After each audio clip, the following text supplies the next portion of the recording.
Hello and welcome to the Athlete Profile Show with me, Chris Stafford. This is the show where we get to know an athlete and what makes them special. And on this episode, my guest is Oklahoma native Camille Heron, who spends her life breaking records in ultra-distance running. So it may not have come as a surprise to her followers when she recently broke her own women's world record in the Jackpot 100 U.S. Championships in Las Vegas, Nevada. That she won in 12 hours, 41 minutes and 11 seconds, averaging around 7.37 minutes per mile, was impressive enough. But this was only the second time a woman had won the race, and Trason was the first to do it, winning the 1989 US 24-hour championship. But Camille completed in 2022 almost a minute and a half faster than her previous record in 2017. Camille is the first and only athlete to win all three of the International Association of Ultrarunners 50K, 100K, and 24-hour World Championships. She says winning the 2017 Comrades Marathon was the highlight of her career, of which she is most proud. She's the first and only woman to run under 13 hours for 100 miles, exceed 150 kilometers for 12 hours, and to reach 270 kilometers for 24 hours. And there are a string of other records to her name. From surviving the 1999 Oklahoma tornado when her family lost their home to overcoming multiple injuries, her cheerful and positive outlook has carried her through. And we can expect many more records as she fine-tunes her preparation and lifestyle in pursuit of her goals, laying down the challenge for future generations of women in the sport. Camille, welcome to the program and a huge congratulations. Has it all settled in now? I mean, obviously you're a woman who breaks records for a living, aren't you? But how about this one? Yeah, it's just been over 2 weeks now since the Jackpot 100 U.S. Championship. And it seems like every day that passes, I keep finding out more interesting women's running history about what I did. So yeah, it's really cool. And, I'm really grateful for my ability and just be able to raise the bar on what women can do. You certainly are doing that every step of the way. But how are you after, as you said, it's 2 weeks now since that big race? How do you feel physically? I'm feeling great. I would say the week after running 100 miles, you want to eat everything in sight. So I was having lots of hamburgers and tacos and lots of sleep. And so now we're at like just over 2 weeks since the race, and I'm getting my mileage back up and even thinking about doing a workout this week. So we'll see how the body's feeling. I was going to ask that too. So what kind of rest do you give your body, Camille, or do you just listen to it and decide when it's time to come back and get back on the schedule again and get the training going? Does it differ from after each race? Oh, yeah, definitely. I feel like every race is a bit different. One of my friends told me that whenever you win a race, that you tend to recover faster because you have so many positive vibes going. So yeah, I feel like I just kind of treat each race as its own race and take it a day at a time with how I'm feeling. And I'm really fortunate that I came out of this race not injured. So, I mean, going these really long distances, takes a toll on the body. And I really came out of it feeling great. But yeah, just trying to get enough sleep and energy and get myself back moving. I'm thinking about getting back into some speed work this week just to shake out the legs. So what is that, if you will, decompression protocol for you? What do you have to do to your body after a race to make yourself feel good and obviously prevent any stiffness and injury that might occur afterwards? Yeah, so we have these recovery boots that you put on your legs, and sure. Those are really nice. They're like, I guess, pneumatic compression. So I was using those for a couple days and trying to get out for some light walks. And fortunately, we got an ice storm the week after the 100 miles. So that kind of forced me to hibernate for a few days. And yeah, I got on the treadmill and started back running on the treadmill, and then I was able to get outside. And I've been getting on the trails the past week quite a bit. it and just kind of enjoying my runs, going really easy. An easy pace for me is about 8:30, 9-minute mile pace. So I'm going pretty easy and just trying to take it a day at a time. I like to eat all the food. Fortunately, being an ultra runner, we can eat all the food we want pretty much. So my husband and I have cut out alcohol since last July. So I was, even being in Vegas, I was trying not to celebrate too much after the race. I think maybe it was like a couple days after the race, I had my first celebratory beer. So that was pretty nice. Yeah, you got to have something, right? Because you're a woman that will knock a beer back when you're actually running. I do. I would say going these, for me, going these shorter distances, 100 miles is kind of short and fast. But yeah, I was trying to, save time during the race and not have any major stops.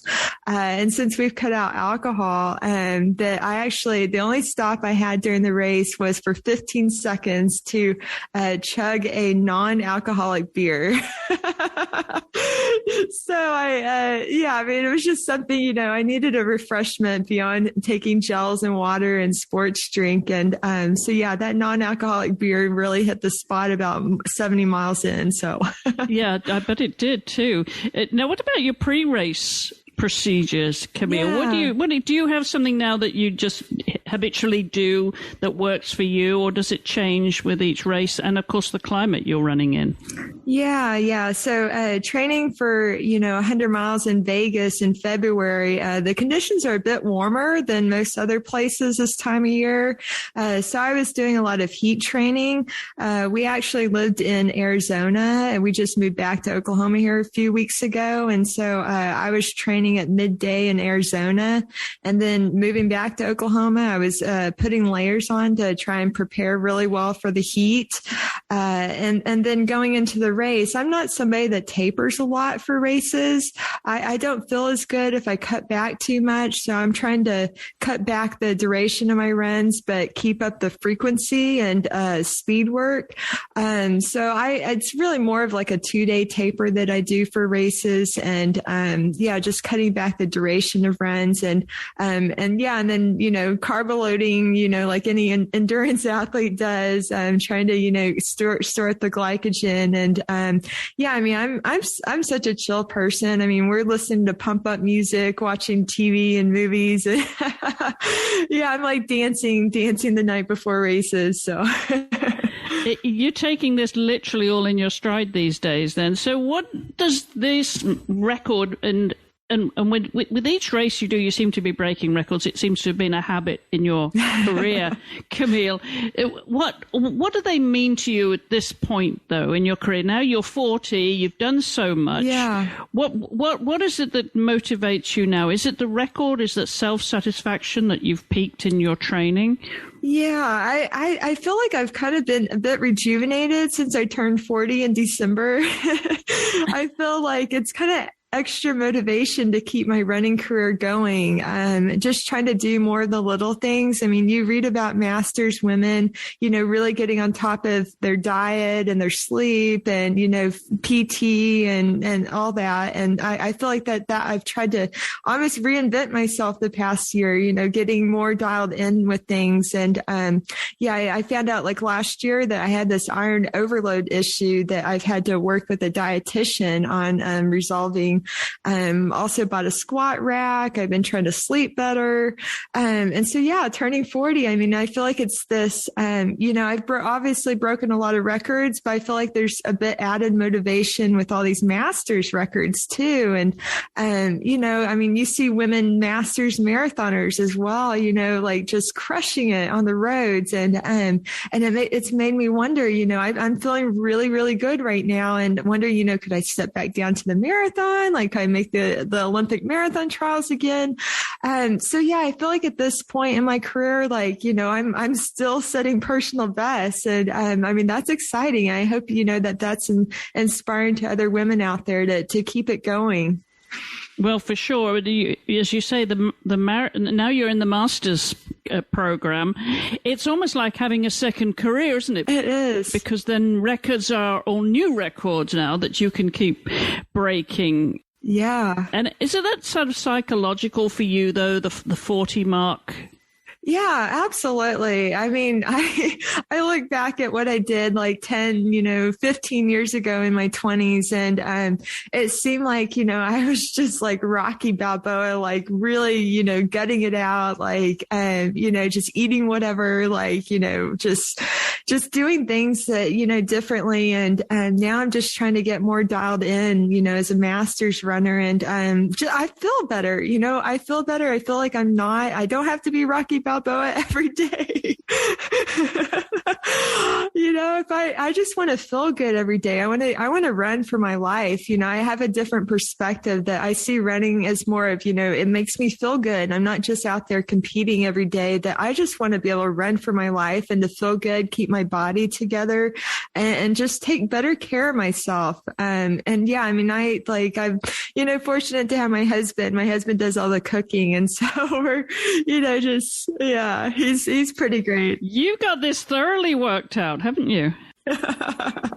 Absolutely. Yeah. He's quite the gym. So yeah, we're pretty dialed in, just trying to have better dietary habits and sleep. And, I can't be staying up till 2 a.m. in the morning anymore, like going out to the bar or something, it's like, I gotta be pretty dialed in. So you're leaving that in your rearview mirror now.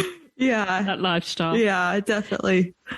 So what means the most to you now of what you've achieved so far before we now start on your master's career in your first life? Yeah, I think what means the most to me is just how I've persevered through so many challenges in my life.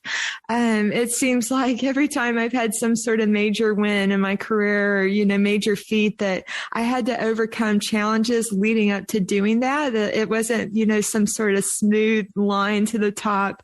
I would say my proudest achievement was my win at the Comrades Marathon. I actually tore my MCL in a muddy trail race 10 weeks before that race. And when I found out, what I had done to my knee, I mean, it was like my leg was like dangling in the race, and I knew I'd done something really, really bad. And I knew, like, oh my gosh, this could be a potentially career-ending injury. And I only had 10 weeks to Comrades, and it felt like I had to do everything right to get my knee healthy to go on and even, start the race. And my husband actually had a dream during that buildup that I won Comrades. And during the time, I was still recovering from my knee injury, and I just thought it seemed impossible. And so, I can reflect back on that, if he hadn't had that dream, I don't know if I could have done what I did. Like, I felt like I believed his dream. I believed it was my destiny to go on to, push through this knee injury and go on to win that race. And, I can reflect back and be like, that was the hardest race buildup I've ever had. Like, it just seemed impossible. And, I feel like, knowing what I did for that buildup, gives me the confidence to, overcome other challenges throughout my career. So. Yeah, I obviously inspire you in some way and give you that, renew your confidence for sure when you overcome these kind of challenges. So the body is feeling good right now. Yeah. Injuries are in the rearview mirror. You're feeling in good shape now for what comes next. Yeah. It's, I gotta, when you're on the top in the sport and your body feels good, I mean, you gotta embrace that, because I could just as well, slip off a curb tomorrow and be injured again or something. So yeah, I'm trying to, just take it a day at a time and be grateful that I get out there and feel good. And, just try to, figure out what the next goal is. So. What is the next goal? Well, I think my husband just registered me for the next race while I was out for my run this morning. At the beginning of my ultra career, I was running like 50 miles and 100K races, and my personal best at those distances are like almost 7 years old, and so I'm gonna actually step down in distance and see if I can to run world records at 50 miles in 6 hours and improve my 100K personal best. So Connor just signed me up for a race in the UK called the Centurion 100. And they have a 100-miler on a track as well as a 100K race en route. So yeah, I'm gonna have to work on my leg speed a bit here the next 2 months. Yeah. When and where is that then in the UK, Camille? Yeah, I can't think of where it's located in the UK. What's that? Bedford. He says Bedford. Very close to London. Okay. Yeah. So it should be able to fly in there and, get an Airbnb near the site. And, we've got family over in Ireland as well. So probably get to go visit some family and, just make a good trip of it.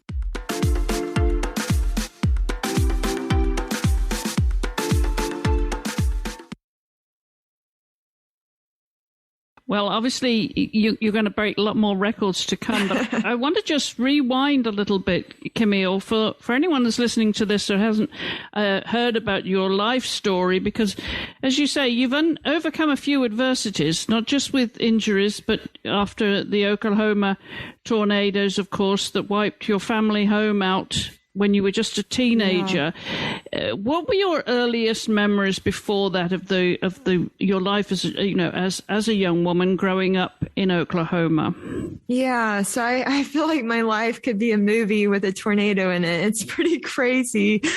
So growing up in Oklahoma, as a little girl, we lived out in the country and we had all this land and these wheat fields by our house. And so my earliest memories of running was around the wheat fields, chasing the wildlife. I was a kid that just loved to be outside. Like I was outside all the time. And I just remember, seeing snakes and rabbits and birds and grasshoppers and, I loved being outside. And, my dad and my grandpa were both basketball players at Oklahoma State. And then my grandpa was a veteran of World War II. He had 2 Purple Hearts. He was a sharpshooter Marine. And so, I grew up with these like big, tall, military guys in my family, telling these stories of, I played basketball without water for 6 hours, and so I was very athletic and outdoorsy as a kid, and I wanted to be like my dad and my grandpa. And so, I'm tall, I'm like long arms and legs. And then my mom was a swimmer. So I probably got my endurance from my mom. But she came before Title IX. So unfortunately she didn't get to go on and compete in college or, maybe even professionally. I mean, she was a really good golfer and swimmer and did sports, but I kind of got the best of both parents. So, when I grew up playing sports, I just had natural endurance and, played outside all the time. I had 3 siblings and we always played together. I went out for, the turning point for me was in junior high. We had to go out for track for off-season conditioning for basketball. And like from the first day, I could just run and run and run. Like, I think just from my lifetime as a kid, just being outside, had built up natural endurance. And it was just pretty evident from that first day. I had this endurance. And then I went out for cross country in the 8th grade, for off season. And, from that first day and my first race, I knew like cross country was my sport because it reminded me of being that kid out in the wheat fields, running around, chasing whatever. So I think I just had that competitive instinct from a young age, just chasing animals. That, when I started doing it competitively, it was just such a natural thing to me. So. did you do any other sports? I'm wondering also if you rode horses, if you lived in. My mom used to ride horses when she was a girl, and I think she got thrown off a horse, so she was kind of against us learning to ride horses. But yeah, I did a lot of sports. I learned how to play golf. Both my parents were golfers, and basketball, softball. I did like roller hockey, rollerblading, riding my bike. I mean, I was just somebody that did a lot of sports, but yeah, running, I think running was the one that really stuck with me. And it was, I was a point guard on the basketball team. And so, yeah, I obviously did the most running on the court. But yeah, when I, went out for track I remember when I went out for my first track race, actually it was my second track race because I was so used to playing like defense on the basketball court that I remember a girl was trying to pass me and I started blocking her.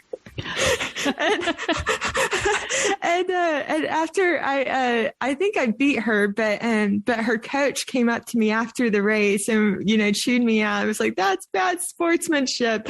So like ever since then, I mean, I've been a very polite runner. Like I'm just like very encouraging and positive, but yeah, the basketball player in me didn't know at first, what is track about? You're not supposed to block the other runners. So you did not want to get a reputation for that, right? No, definitely not. But as well as your athletic career, Camille, you also trained in exercise and sports science too. Mm-hmm. You have an interest in the health sciences field. Where is that now? Do you have any intention to go back to that now? Because obviously this is your career right at the moment. Yeah. So yeah, I have my bachelor's and master's in exercise and sports science. And when I was a young runner, so I grew 9 inches in high school. I actually got my height like after I had quit basketball and was just running, full on running. And I had a lot of injuries. Like boys at that age get Osgood Schlatter's in their knees.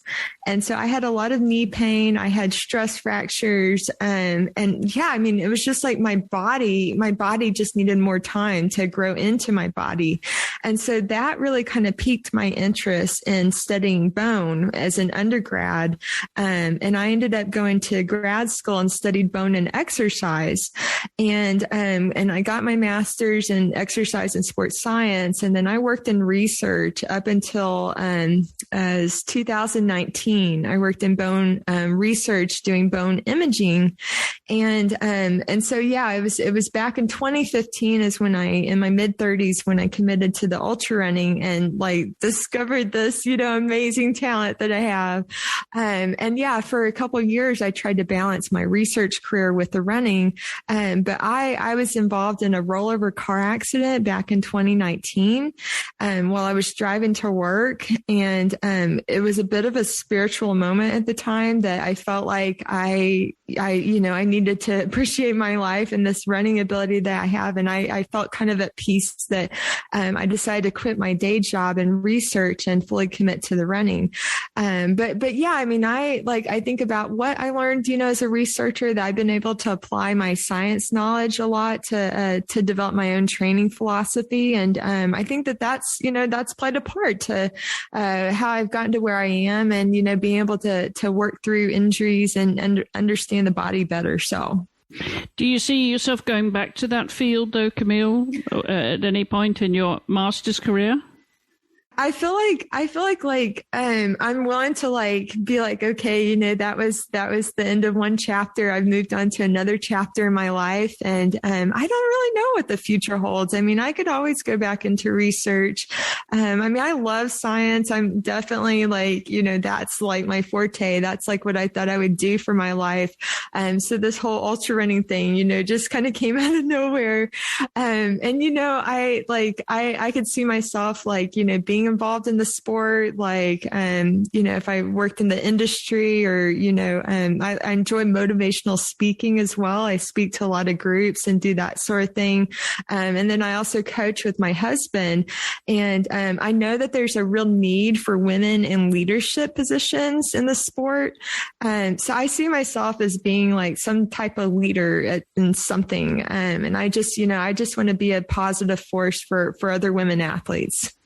And obviously you are just that, Camille, obviously what you've been doing. Well, clearly. And I'm curious, though, in the course of your career, have you seen a different attitude from women and from men towards endurance athletes, female endurance athletes, and what that climate looks like now? Oh, yeah. I feel like women have more of a voice now to really speak their minds and, have a platform.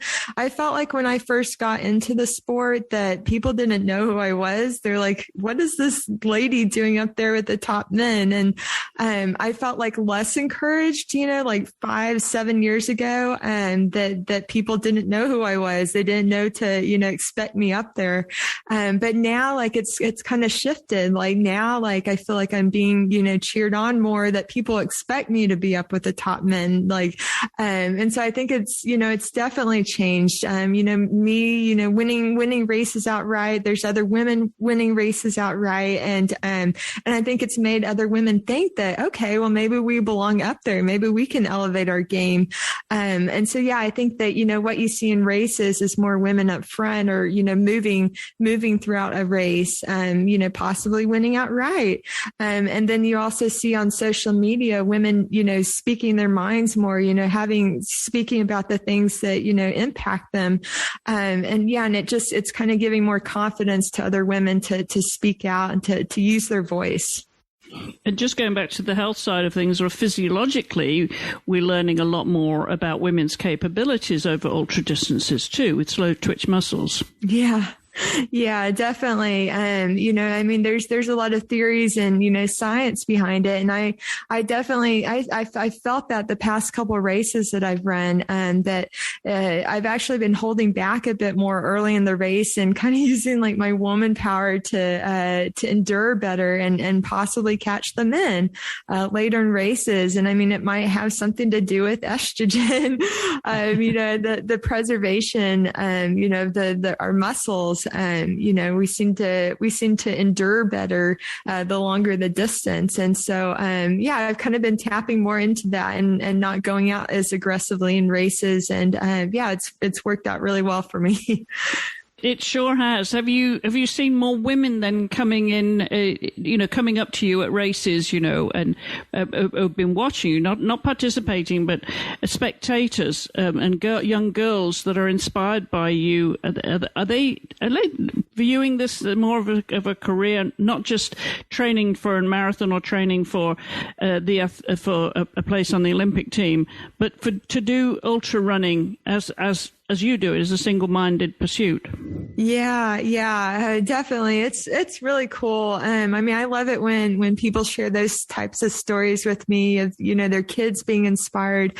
My nephew, since he saw the video of me breaking through the finish line tape, he's been putting up a finish line tape in his house and breaking through it. So it's not just, girls. I would say boys are even, inspired by that. I've got another friend that has a Camille doll. Oh, how she cute. has a Camille doll that has like long hair and she's like dressed in a tracksuit. I love that. Maybe I need to have a Camille doll made of me, to like sell on my website or something. I don't know. There you go. Yeah. So I have a certain look to me that this is just the way I run with my hair down. Like, I have a pretty funny running style. I'm like the way I look and the way I run, it's actually inspired a lot of people, to run with their hair down. Like, I feel like, it means a lot to me knowing that I'm not just pursuing my own personal goals and, that I have for myself, that I have a greater purpose. I'm able to bring a lot of inspiration to other people. Well, I know you somewhere wrote how Trason, of course, was the first woman to win that race you've just won, and she inspired you. She was a source of inspiration for you when you were younger. Yeah. So when I first got into ultra running and ran my first 100K and I was actually driving to work on a Monday, and the race director called me and said, "Hey, do you realize you broke this record by Trason?" So when I got to work, I had to Google Trason, and I realized, like, oh my gosh, Trason, like, wow, I can't believe I did that. But yeah, I mean, that was kind of the impetus and the inspiration where I learned about all these, American world records that she had set. And it was kind of like this light bulb moment, of like, oh my gosh, maybe I should do this. But yeah, I mean, she did so many things in her career, and, she was doing it at a time when there weren't that many people. There weren't as many athletes. There weren't as many women in the sport, and she was just putting it out there. So, I mean, just the courage to do that, 30 plus years ago is really amazing. And yeah, I mean, it's really cool that, there's so many women now that, I mean, it's a big deal to break an Trason record. And, yeah, I mean, it's making other women, come into the sport being like, hey, all these marathoners coming in and being like, I want to do that. And I mean, yeah, I was a marathoner at one time, and getting into ultra running was a cool thing, and knowing what Trason did. So. Have you reached out to her, or she reached out to you? Have you guys connected at all to compare notes? Yeah. So, I think she's kind of been a bit quiet lately, but, we've got each other's phone numbers, and, I think she might be off Facebook right now, but yeah, we've exchanged messages before, and, yeah, I'd love to see her again, cause I think she's kind of been a bit quiet the past few years. And, but yeah, she's a really funny person. I've listened to a couple of her podcasts, and she's quite a character. So. Well, obviously we all need inspiration from somewhere, and you're now the inspiration for young girls in the future and other women. Well, thank you. That are doing this, Camille. So if you look back on your career at some point, what do you think now, having achieved what you've achieved, you would like to be remembered for, given that you've now started your second career? Probably that I ran happy. Okay. I ran happy. I mean, I'm a person that I just find so much joy in what I do. And, I'm grateful for what I can do. And, I just run with a smile on my face. I enjoy being out there, and I want people to know that running, it's a lot, ultra running is a lot of pain and suffering, but you can also enjoy that, and, what your body can do, and, embrace that. So yeah, I just want to be remembered for running happy, and, that I did it my way, and, didn't really set limits on myself. So, yeah, I hope I can inspire more people to push their own human limits. I love that. Tacos and beer and whatever it takes to enjoy it. Now, every time I watch you run, Camille, I'm going to think of that song, Happy. I'm going to be playing that. That's right. There you go. Well, it's been great to catch up with you, Camille, and hear a little bit about your story. And obviously lots more to come. We're only halfway through now, aren't we? Because you're now on your second career as a masters athlete. Going to England, of course, will be a fun adventure in of itself. You've competed in so many countries around the world. Do you have a favorite? Oh gosh, I feel like every country has been special in its own way. I really like South Africa. They have a special place in my heart because that's where the Comrades Marathon is. And it feels like when you go do Comrades, I mean, it feels like the whole world is coming together for that race. So yeah, it's pretty special that to go visit South Africa, and and they really love their road ultra running. Yeah, they sure do. Well, hopefully the world is going to open up to you now after the pandemic, so you can go and break more records around the world, Camille. But for now, thank you so much for taking time to come on the podcast, and we want to wish you the very, very best of luck with whatever comes next down the road. Thank you. I appreciate it. And you'll find the links to Camille's social media and her website by visiting our website at wispsports.com. Just click on the Listen tab to drop down to the Athlete Profile Show. And as always, you can find us on social media at Wisp Sports. We always love to hear from you, so do post your comments, questions, or suggestions for guests. And whilst you're in your podcast app, we always appreciate a review or a rating because that helps others find the show. I'm Chris Stafford, and until the next time, thank you for listening.